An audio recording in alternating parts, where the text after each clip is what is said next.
Welcome, friends. Um, sometime back I broke my arm, and it was very frustrating because they couldn't fix it, and they had to put a break it and put a rod in it. And for 6 months, I was going back and forth to the hospital, and I was really frustrated. And I was thinking of a poem by Shibayama, who's a 10th century Zen aesthete. And he really talked for a beautiful thing about being in the moment. And his poem read, "A flower does not talk. In silence it grows, in silence it falls." And I was really thinking that I'm suffering because the pain is no longer there, but I'm thinking of the past or the future, and that's why I'm suffering. So I let go, and I went towards my studio, which was about 30 kilometers away, and I went to see what I could still do with my broken arm. On the way, I came across a group of ironsmiths who are nomads really, and who go from city to city, and they park their caravan outside the city, and then they repair things for people. So I jumped out of the car, and they were very beautifully dressed and really tribal people. So I was very intrigued. At that time, I was quite fascinated by their attires. So I found this scrap metal, and from that scrap metal, I really fashioned a sculpture. I'll show you.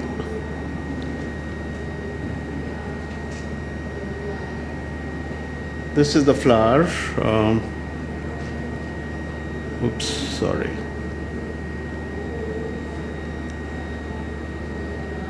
So this was a sculpture that I created out of just scrap metal and nails, and the nails were symbolizing my pain that I was feeling at that point. And this was the sculpture. This is only 6 inches high, and this is what led to all my creativity after that.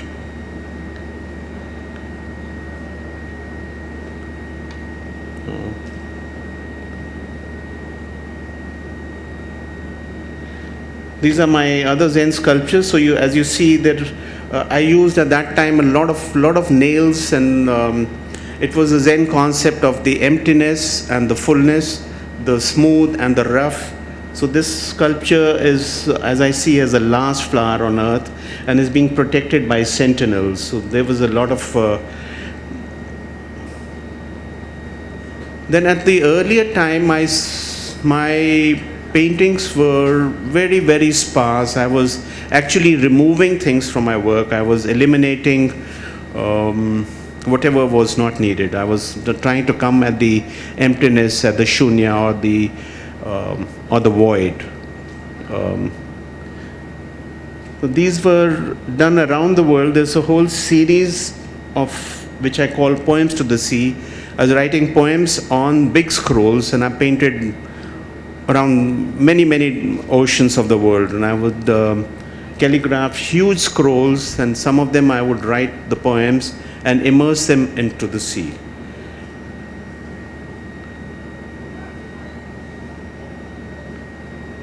This is at Point Reyes in the US.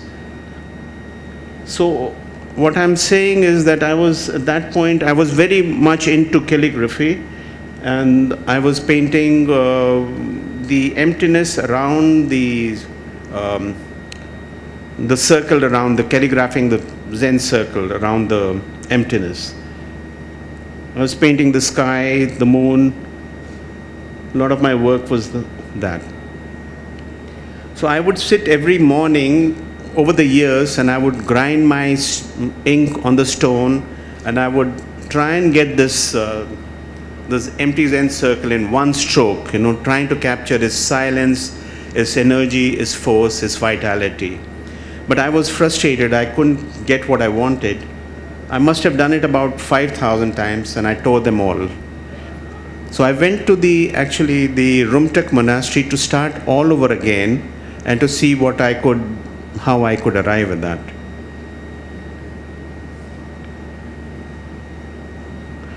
Sorry.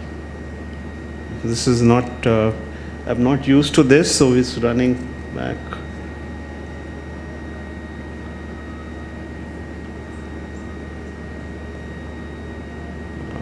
Sorry. So the emptiness, the thing that I was trying to paint was, I was totally surrounded by it. It was really ethereal, and it was, I was in the midst of the circle that I was painting. So I had no desire actually to go to the monastery, and I painted this. Oh God, it's coming back. I'm sorry, this is not.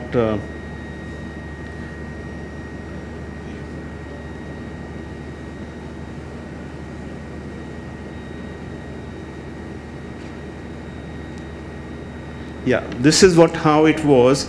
And the light was really coming from the valley below. It was really mystical and ethereal. And I had, I believe I had a Satori-like experience. I was completely transparent. My body didn't exist, and the elements were flowing through me. So in that moment, I took my brush and I calligraphed the empty Zen circle. This, for me, was the most perfect thing I had ever done, and I was just there almost in a trance, and I was not wanting to go to the monastery at all. I thought I wouldn't paint anymore. This would be the last thing I do. But reluctantly, I let go of this into the valley, and I went towards the monastery. And the monastery had, I stood in the doorway just looking at, it was dark, and there were thousands of images of Buddha in gilded images. And I was wondering how it related to what I had just experienced, which was emptiness outside, and it was totally contrary to what I had experienced. Till the old Lama, he got up with a butter lamp, and he did this circular motion to place it at the big icon, the feet of the Buddha. And that instant linked the emptiness outside and the fullness inside. And that was a revelation. I said, okay, emptiness can be seen as fullness. So I started adding things in my work to come to another understanding of what it is. I went to the desert. Before that, I had never painted a figure. My work was minimal, abstract, white on almost white on white. And I went to the desert, and I saw this man, which is Qasim, was running on the dunes, and I started drawing him, and it was really fascinating to experience. And I was painting the desert for 13 years, which you see in some of the works here. These are some of the works from the desert series. Some of the drawings. I painted him many, many times, and he's become almost my alter ego.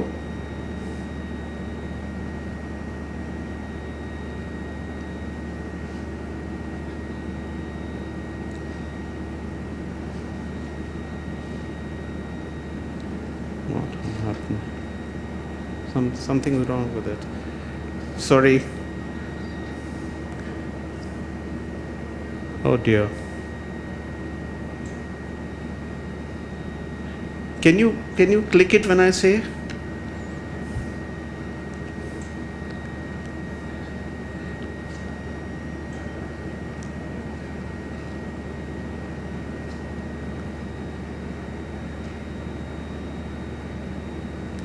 Can you click it?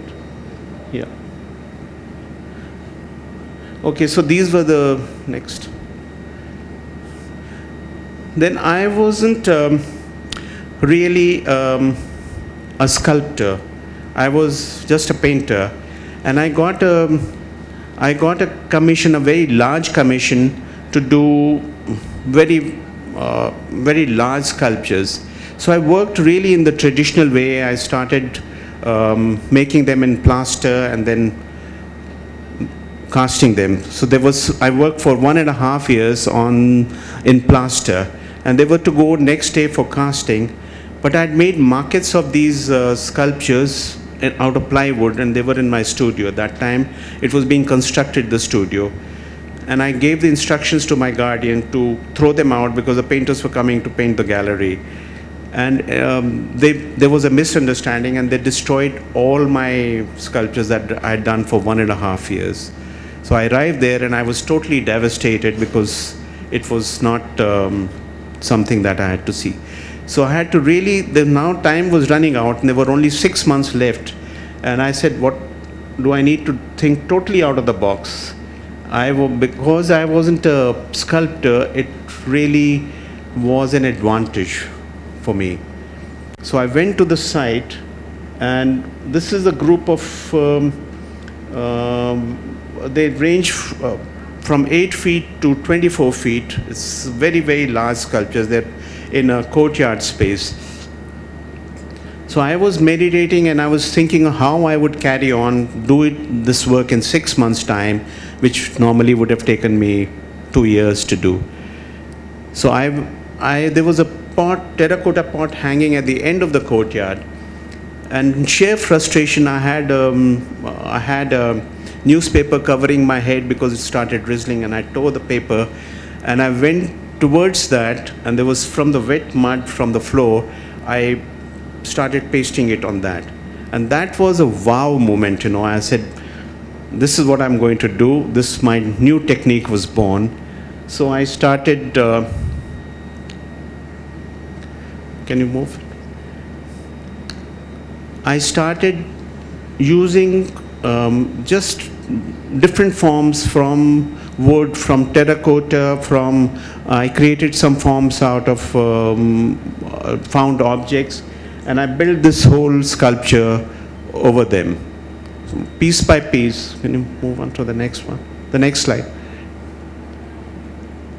And I use whoever I could find, because I didn't have trained people on this. I used my cook, my driver, my guardian, everybody I could find. I taught them how to just weld, because I didn't want people already with preconceived idea of how to, because that would have created I went back to the original idea of the flower that I had done, the spontaneity of it.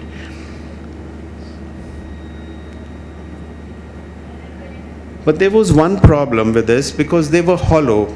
That I had created only the skin. There was no armature. So I had to cut them open and put the steel armature inside it. So then after that, because they were so heavy, they had to be anchored onto the floor. But now I'm able to actually create, after years of working, I'm able to actually create things which I'm giving movement. These are done, I studied the eagle in the wildlife sanctuary. I spent a lot of time there studying the flight of the eagle. So these are done with very, very fine wire, copper wire. I use copper. Now this is a major sculpture, is 2.5 tons, and is suspended by one cable in an atrium space. And this almost appears as if it can fly. There it is. That's my sculpture at the T3 of the sun god. It is at the international airport in Delhi. This is another sculpture of the goddess at one of the hotels in Delhi. Now my work is really about celebrating life, because I really feel that whatever pain and whatever one is going through, I don't want to inflict it on other people. I want to give only joy to this world. So my work is really a celebration of life. Next. So you see, this is a wish-fulfilling tree. This is from the myth of the Kalpavriksha, the churning of the ocean. And yeah, so this is very, very detailed. These are copper and gold-plated, and they have I've worked with corals and I've worked with different stones on it to create a very rich sculpture. Now that's one of my major works. Is 24 feet by 24 feet, and it has 200,000 1-inch square pieces welded together. It took me 2 years to create this work, and it's Vishnu coming out of the ocean is installed in an infinity pool, and the water is churning, and he's emerging from that. That you see another view of that. You see the detail, because this all came out. I'm actually an accidental sculptor because my technique really came out of an accident. That's one of my sculptures of Shiva installed in the Himalayas. Now this is my latest work. I'm working on a show which is going to be held in Delhi in end of January next year. And this is a Buddha. This was a very intense experience. This is really my homage to Buddha, because I was in Sri Lanka at the time of tsunami, and I was supposed to be in a hotel in Gaul which was washed away, and due to a misunderstanding or fortune or whatever, my travel agent made a mistake, and she booked me 2 days later there and up in the mountains earlier. So I was, at the time of the tsunami, I was in the caves, in Dambula caves, and I was at the feet of Buddha. I was drawing him, and when I heard that hotel was washed away. And I'm very intrigued by, I've visited Lascaux, and I've visited several other places where you're protected by the cave, by the, it's like a womb, and you're inside it. So this is a homage to that, and this is a collection of that. Next slide.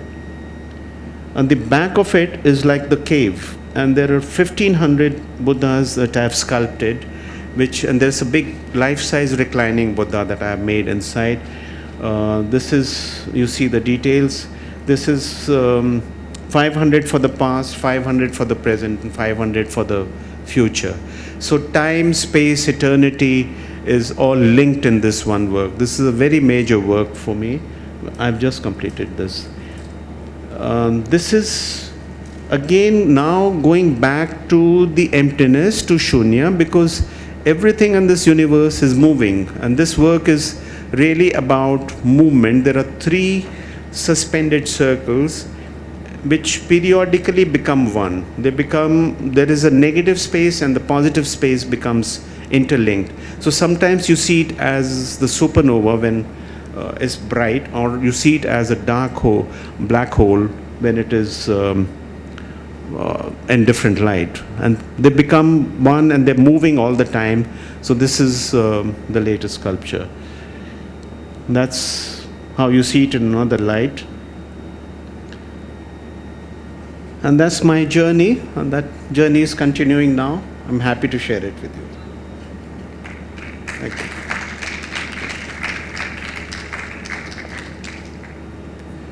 Thank you.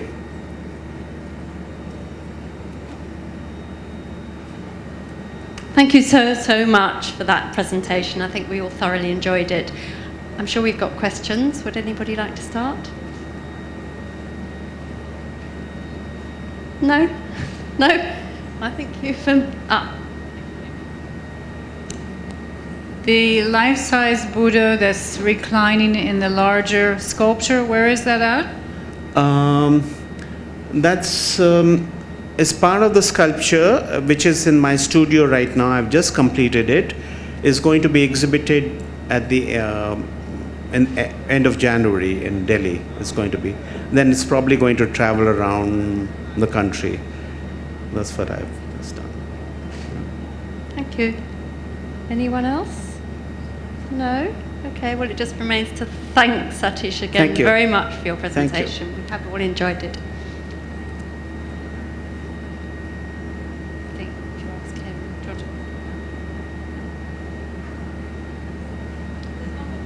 One more question.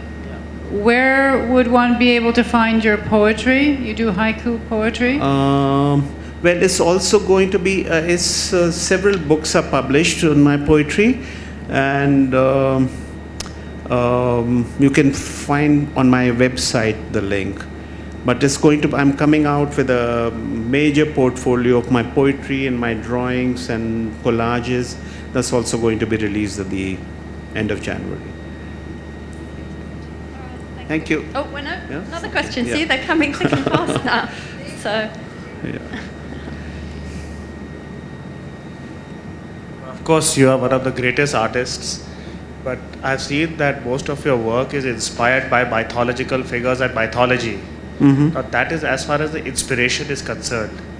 During the course, when you are doing your projects, as at that time also does the mythology help you in completing it?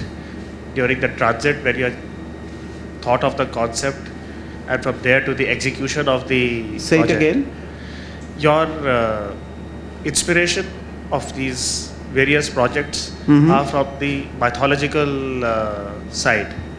That's where I guess you get your inspiration. But once you've got the inspiration to make a particular project, during the course of the project, do you still get your strength from the mythological figures and the mythology? To me, these are just symbols. I think mythology, for me, I could be painting Buddha, I could be painting Christ. In fact, I've done a whole series which is called the Cosmic Matrix, and I'm finding I'm going, even though I'm painting religious images, but it's going beyond the religion, it's going into spirituality, because I really feel religion divides and spirituality unites. So I'm actually trying to find almost just a point to enter. It could be Buddha, it could be Christ, it could be any other god. That is not important, because actually it's very interesting, because most of my work, some work I've done on Guru Nanak has been bought by a Muslim. Some works I've done on Allah have been bought by a Christian. So it's for me, that is very thrilling, because when I can go beyond religion and people feel the same intensity in the work, no matter what image, I could be, or the empty Zen circle. So if you feel the same energy coming out of that I think is something that I feel proud of, that I've been able to touch people on that level. Yes, because I can see that energy in the works. Yeah. It's very, very visible. Yeah, because for me, these are just symbols, As I said, it could be anything. It could be any... Hi, Satish. Do you get attached to your works? attached to my work. And which would be your most favorite? I was telling a friend just now that it's also, I think I'm attached while I'm working on it, because one has to be, I'm totally, connected. I'm working on another sculpture right now, and it was very difficult for me to pull these 5 days out of the thing. I've left it back, but everything is in my mind, is going on. I'm actually working on it in my mind. So I'm very attached in that sense. But once I've done it, it's for the universe, And I feel some of these very large works that I'm doing, I am not creating them. They're being created by themselves, The Shiva that you saw in the Himalayas, I had a very, very intense experience, because when I was working on it, I normally make the structure and then I start cladding it from the top. I put my little square pieces right from top, and I was working at 3 a.m. and the Shiva was there, and when I'd come to this much, to the eyes, he started smiling with the eyes. It was like, after that, I would take a square piece, and it was like a magnetic thing, it would go right there, and I had to weld it. I could not budge it a little. And then I worked on it almost in a trance. It was creating itself. And this took up another 3 weeks or something, I was working day and night in a frenzy. And everybody thought I would lose my mind, I would just go crazy. So they pulled me out. I finished it and said, you go take a break, go to a spa. So my son was very small at that time. He was 3 or 4. And luckily I was traveling with another, in fact, an Italian couple, Italian lady, a friend who was married to a Muslim, and they live in Madagascar. And some people, they collected some of my works. So they happened to be on the same flight, and they had their children. And in the flight, I almost lost my eyes, and I was seeing, I couldn't even tell anybody, I was seeing five images all over. Because Shiva's energy was so strong, my body was not strong enough to take that energy.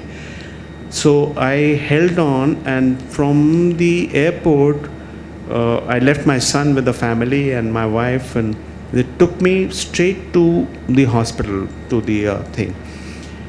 And it was over Christmas. It was the 24th. It was a Christmas Eve. So they luckily could find an MRI place, but there was nobody to read it.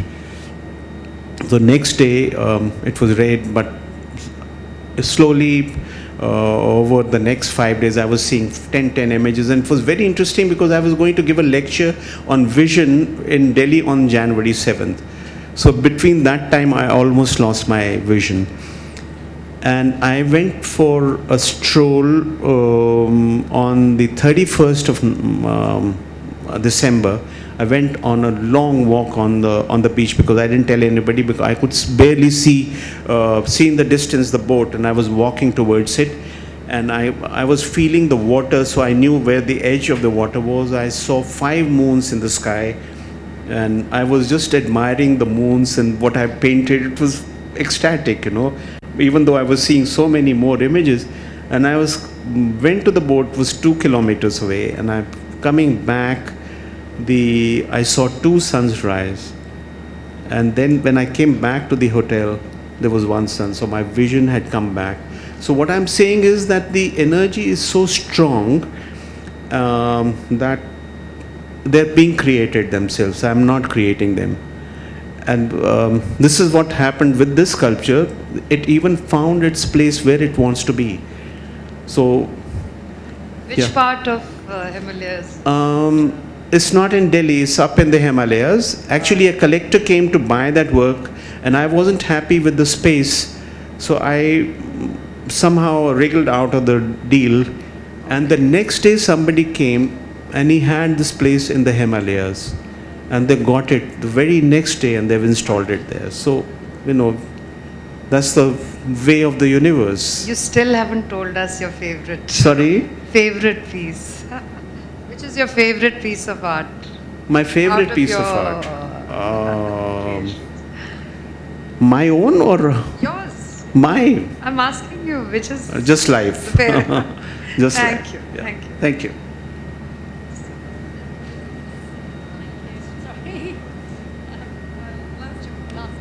Last question, sorry. I'm still interested in your transition. So when you started with the Zen emptiness, and then saw it as having everything in it, and then you transitioned into the spiritual realm from there. Do you still view life in the everything and nothing realm of the Zen? I didn't quite understand the last part. Do you still have that interpretation after all your journey went more into the spiritual realm? Yes. And sensing, the way I see it, more of the light and shadows of things, and movement with the flight. How does your work from the beginning still carry forward, or how does your vision of emptiness and everything still come? Well, as I was saying, as you're seeing in my desert works, which were done 20 years back or 23 years back, it really came, even though they're rich and intense and intricate and all that, but I see that as also emptiness. It's like millions of cells in our body. which are functioning, and we function as beautifully as one entity. Only when something goes wrong, then we see, okay, this is a problem. Or like a Persian carpet, where it's very intricate, but it's beautiful, it's an entirety. So I see stillness, movement, emptiness, fullness, all the same thing. I don't see sound and silence as two opposite things. My world is constantly merging and uniting. So I'm going beyond dividing. I'm putting everything together. In fact, it's my whole life that I would want to be a painting, not just what I'm creating, because that's not important. It's what I'm living, what I'm experiencing, that's my work. Yeah. In the process of putting everything together and being more detailed and intricate, what's the feeling that you have? Is it a different feeling from when you were drawing the emptiness? Or is it the same? Maybe this is too deep, but I'm I interested didn't quite follow. In the feeling, the process of actually being more detailed and more having more emphasis in the detail. Mm-hmm. Is the feeling different from drawing or trying to interpret the emptiness or stillness of things?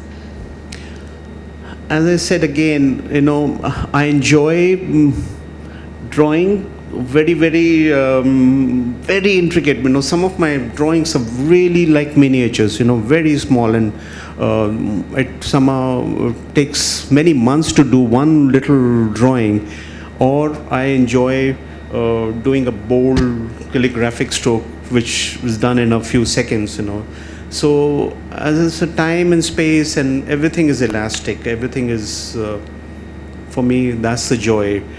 I don't really want to be, in fact, that's been one of the problems with my career, because people have not been able to frame it, put me in a frame, in a category, and I've resisted that. Every time I've felt comfortable and people have tried to type me and put me, I feel imprisoned. I want to break out of it. I don't want to do it anymore. So you've seen the wide range of my creations, and I think each one has its own relevance. If somebody studies my work, they would find the link of that feeling, whether it's simple Zen calligraphic or it's another thing. They would find something that is linking the whole thing. And I think that is the spirituality that's running through the work. That's the link. Thank you.